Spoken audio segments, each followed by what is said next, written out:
Hello, my fellow makeup enthusiasts. Welcome back to my perfectly healthy expression of makeup enthusiasm. My name is Lainey, and today we are not going to be talking about makeup. I am going to be telling you all about the vampire facial, also known as the platelet-rich plasma treatment. That is the technical name for it, and I'll explain everything as I go along. I have my notes as usual. So before I get into this video, let me say that if you have your own personal negative feelings about cosmetic procedures, I respect that. That's fine, but I don't need to hear them. I already had the procedure. So you can call me an idiot, you can call me vain, you can call me a bitch. It doesn't matter. I've already had it done. So it's not gonna change anything. And I'm gonna get it done again. And calling me names and insulting me, it's not going to change anything. So kindly keep those comments out of here, because believe me, I hear them from ignorant people in the real world. I don't need to hear them on YouTube. This video is for people who are considering getting this done, who maybe have heard some really wild exaggerations about what it is. And I'm not saying go get one of these. I'm saying if you are thinking about getting one of these, this is the real story. I'm not going to sensationalize it. I'm not going to post pictures of myself all bloody and gory. I don't know that there ever was a point when I was bloody and gory. I certainly didn't look like this after I was finished with it. This had to have been taken right in the middle of the procedure, and I'm guessing that the doctor wasn't doing his job or her job and cleaning up the face as he or she went along, because that's what my doctor did. He went and cleaned up the injection sites as he went along. So I'm thinking that this is just to sensationalize the procedure. So having said all of that, what is the vampire facial? Well, essentially you go to the doctor's office or to some kind of medical professional's office. Make sure that you are going to either a nurse practitioner, a plastic surgeon, a dermatologist, somebody who is legit. Do not go to like the back of a nail salon or a kiosk at a mall or somebody's basement to get this done. Go to a licensed medical professional. So the first thing that's going to happen is they're going to take your blood, just like they do for your annual checkup when you're getting your blood work done. They don't take it out of your face, they take it out of your arm, and they only take, I think they take 3 or 4 vials of it, just like they do for a regular checkup. So that is step 1. Step 2, they're going to put you in the chair and they are going to slather lidocaine all over your face. That's a numbing cream. And so your face is going to go numb. Which is kind of an interesting sensation. I felt a little bit like a stoner in one of those silly coming of age movies where I was going, I can't feel my face, dude. So I thought it was kind of a neat sensation. I quite enjoyed that sensation. It was neat. Anyway, so they're gonna sit there and let your face numb up for about 15-20 minutes. In the meantime, your blood that they have just taken is in a centrifuge. A centrifuge is a laboratory device. It's kind of like the Gravitron, if you've ever been to a carnival. So it spins around really fast and it separates the constituents of your blood. Your blood is not just red blood cells. There's lots of stuff in your blood, including platelets. Believe me, I really can talk. I don't know why, I just sometimes get tongue-tied. Including platelets. And so they're separating the platelets from your blood because the platelets in your blood have regenerative properties. So essentially these platelets can naturally stimulate collagen production. So it's kind of like natural Juvederm. So to me personally, I feel like being injected with your own platelets is safer than being injected with collagen. Even though collagen is a naturally occurring substance, the platelets from your blood come from your own body. And so I feel like I felt very safe. So let's go ahead and stop right here and talk about the pricing. Now, I'm not going to tell you the exact dollar amount that I paid for this because it's going to be different in different parts of the country. If you're in a bigger city, it's probably going to be more. I am in a suburb of a big city. If you're somewhere like New York City or Beverly Hills, it's probably going to be really expensive. If you're in a smaller big city like, I don't know, San Antonio, you're probably going to not be paying quite as much. My doctor, the way he put it to me, he said, the materials that we're using for this procedure come from your body.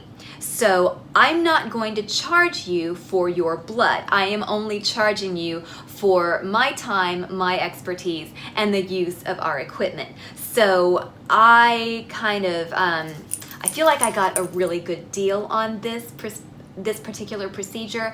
So going back to sitting in the chair, slathered in lidocaine, ready for the procedure, the doctor will come in and basically give you a bunch of little injections in the areas that tend to be problematic when it comes to signs of aging. So for me, that's going to be like right here and right here. And I also got some platelets injected into my lips because I wanted slightly fuller lips, not crazy big lips, but I just wanted a little bit of plumping action, and I got that immediately afterwards, but they do deflate. And so now I know about what I need to ask for if I ever do decide to get lip fillers, and we'll talk about that later. But anyway, you're sitting there and the doctor's going to give you a bunch of little injections. What does it feel like? Does it feel like a regular shot, like a flu shot?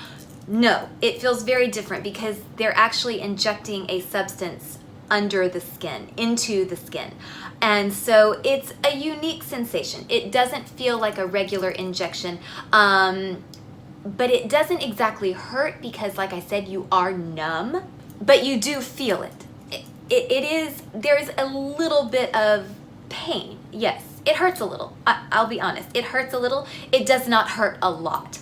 So when I had it done, the doctor would administer the injection and then wipe the area. And I'm assuming he was probably cleaning up the blood. Like I said, I did not stop in the middle of the procedure and say, hey, let's let my face get really, really bloody so that I can take a selfie and put it on Instagram. I didn't want to be that person. And so when I was finished with everything, the whole thing took maybe about 10 minutes. About 10 minutes of just injection after injection after injection. So when I was finished, this is what I looked like.